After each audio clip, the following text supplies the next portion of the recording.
In talking about the emotional health of a caregiver, let's start with what I call the three I's. I discovered this in my own life, and I think that we caregivers all experience this at some level.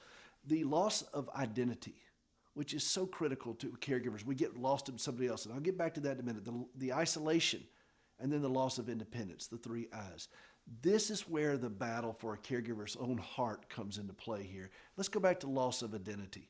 Loss of identity. I give you a test. When somebody asks you how you doing, if you say, well, she just got out of the hospital, or he had a bad night, or we're doing okay, or our situation is such and such. See, you have a hard time speaking in first person singular. Have you noticed that? I certainly did. And it's important to start using that I word. I hurt. I'm tired.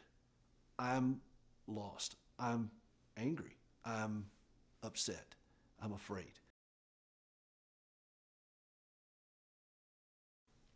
We get lost in the story of someone else and we become codependent.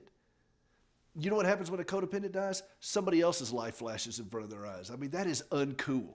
So what we want to do is help you regain your identity, your story. I'll give you an example. One time I was doing this at the piano. I'm a pianist, and I've been playing for my wife for years, and she's a wonderful singer.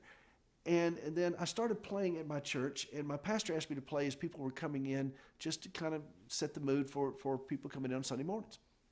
So I was playing songs that I've grew up playing. I've known these things since I was this high.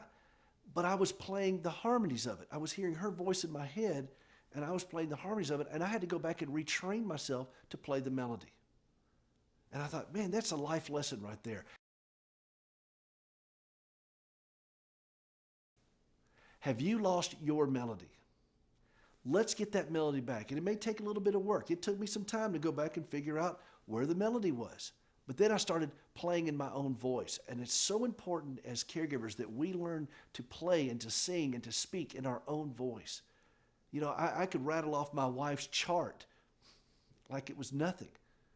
I mean, you know, 78 surgeries, both legs amputated, $9 million in medical bills. You know, I could name all the 60 plus doctors. But could I speak from my own heart?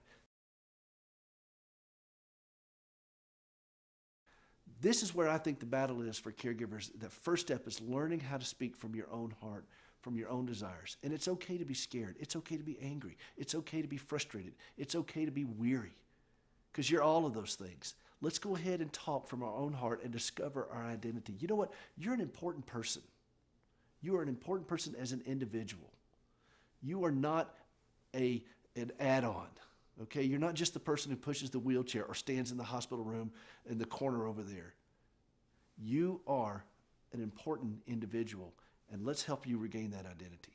Start speaking in those I words today.